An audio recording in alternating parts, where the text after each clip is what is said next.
palhaço, nada além de um bufão tão normal. Mas a minha aumentou de um pedaço, uma doce começo ao final. Pode ninguém me entender, mas mostrar eu não vou, porque ninguém vai querer ouvir o que eu tenho a dizer.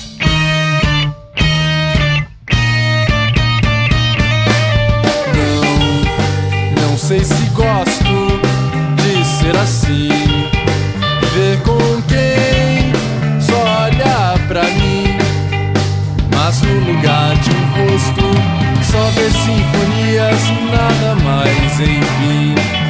Eu sempre entendi o isolamento, as lugubridades de tormento, mas o mundo que me seca vive a utopia que a alegria é seta.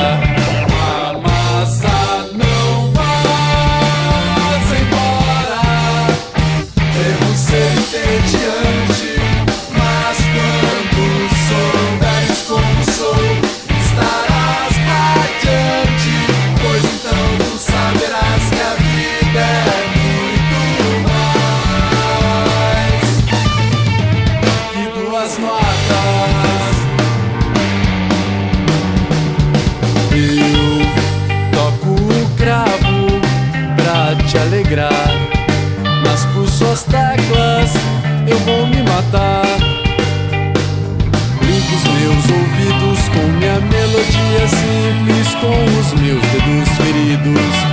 Tu sequer notaste que eu chorei, por lágrimas eu me expressei, mas o mundo aqui não estava, se divertia enquanto pelo mundo eu me matava.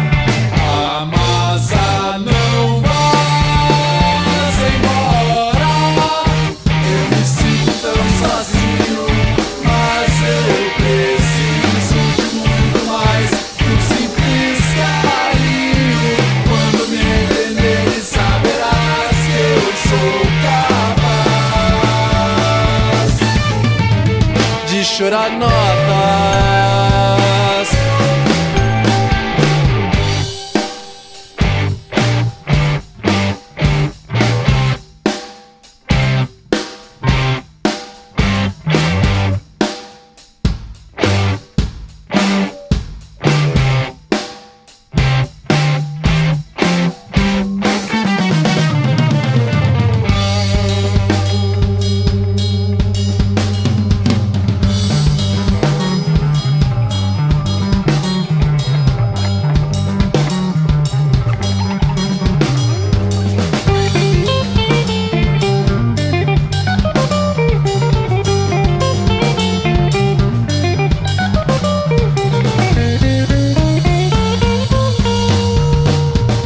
Mas eu já desisti de me iludir, para são pessoas como eu.